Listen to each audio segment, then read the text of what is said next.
Hi hello नमस्कार श्री स्वामी समर्थ. कसे आहात सगळे? तर मी शुभांगी स्वागत करते तुम्हा सगळ्यांचं माझ्या एका नवीन ब्लॉगमध्ये. तर हा ब्लॉग एडिट करून म्हणजे हे करायला जरा 2 दिवस लेटच झाला आहे. खरं तर हा ब्लॉग मी बनवलेला आहे माझ्या ड्रेसिंग टेबलवरती. तर तुम्ही बघू शकताय हा माझा ड्रेसिंग टेबल आहे. कसा म्हणजे इकडे तिकडे सगळं कसं काय पसरलेलं आहे. तर हा मला आवरायचा आहे. सो मी आज पहिल्यांदा तुमच्याशी माझा ड्रेसिंग टेबल शेअर करते, त्याच्यामुळे व्हिडिओ शेवटपर्यंत नक्की बघा. तर आज मी माझ्या ड्रेसिंग टेबलचं ऑर्गनायझेशन तर करणारच आहे, पण त्याच्यासोबत तुमच्याशी काही गोष्टी ज्या म्हणजे की मी ड्रेसिंग टेबलमध्ये काय काय ठेवते किंवा मी माझा ड्रेसिंग टेबल कसा आवरते हेही दाखवणार आहे. तर आता म्हणजे दुपारून खरं तर वेळ भेटला होता. श्लोक उठलाच होता, त्याला अगोदर म्हटलं खायला करावं, कारण झोपेतून उठल्यानंतर त्याला भूक लागते. मग त्याच्यासाठी काहीतरी गरमागरम रोज मी खायला करत असते. सकाळचं वेगळं म्हणजे चपाती दूध चपाती सकाळचं खात होतो, पण दुपारून उठल्यानंतर असं काहीतरी नवीन करत असते. तर मग दही वगैरे माझ्याकडे असतंच. मग कांदा टोमॅटो चिरून रव्यामध्ये दही घालून ते 10 मिनिट भिजायला ठेवलं आणि त्याचे मग डोसे केले. छान लागतं ते खायला, टेस्टी पण लागतं आणि त्याला ते खूप आवडतं. म्हणून म्हणजे मी जास्तीत जास्त असे काहीतरी नवीन पदार्थ करायचा प्रयत्न करत असते. तर लगेच तवा गरम झाला आणि त्याच्यावरती ते डोसे टाकून त्याच्यासाठी ते बनवलं खायला.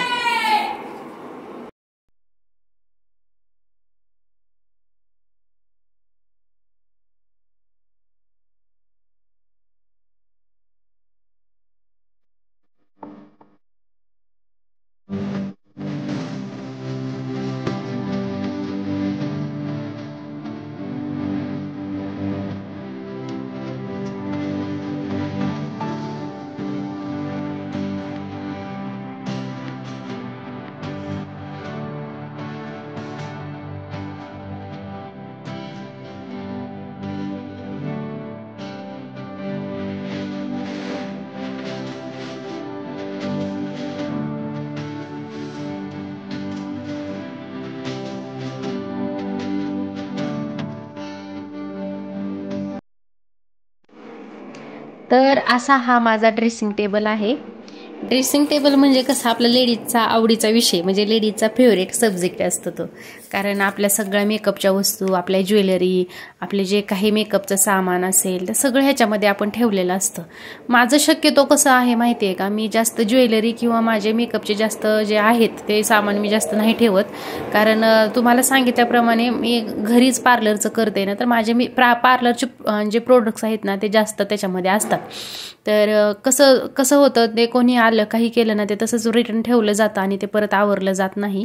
म्हणून मग ते पसारा तर होतोच माझ्याकडे. त्याच्यामुळे पार्लरच्या जास्तीत जास्त वस्तू ड्रेसिंग टेबलमध्ये ठेवलेल्या आहेत मी.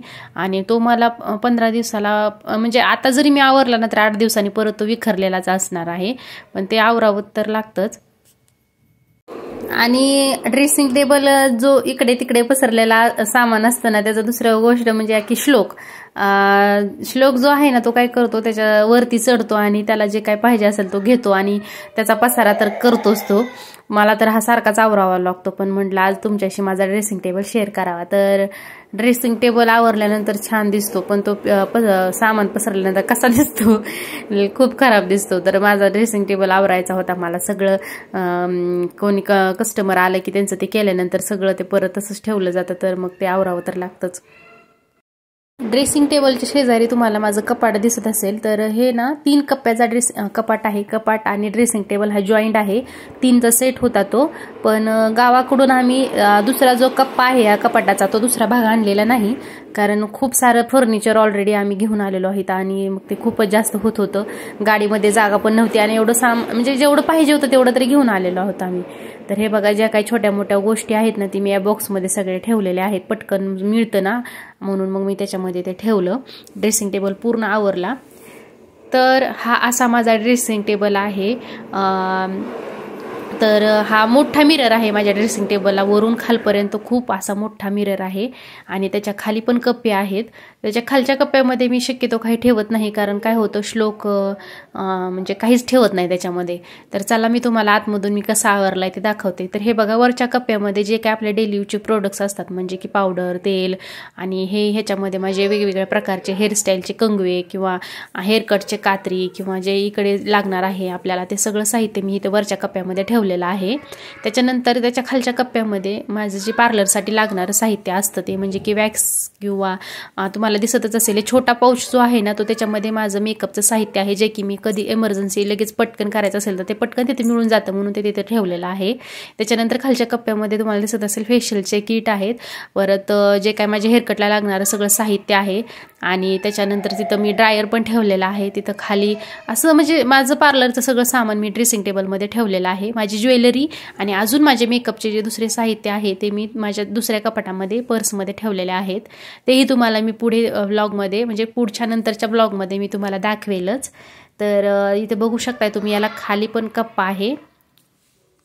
तर याच्यामध्ये मी काहीच ठेवत नाही, कारण श्लोक याच्यामध्ये काही ठेवतच नाही, लगेच बाहेर काढून त्याच्याशी खेळत बसतो. त्याच्या खाली पण 2 कप्पे आहेत. तर कसा वाटला माझा ड्रेसिंग टेबल तुम्हाला, मला नक्की कमेंट करून सांगा. आणि ज्यांनी माझ्या चॅनलला सबस्क्राईब केलेलं नाही आहे त्यांनी अगोदर माझ्या चॅनलला सबस्क्राईब करा आणि असेच माझे छान छान व्हिडिओज बघण्यासाठी मला नक्की सबस्क्राईब करा तुम्ही.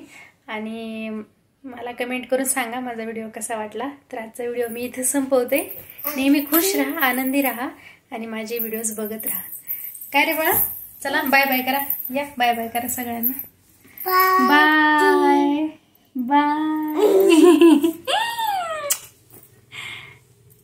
Bye bye. धन्यवाद.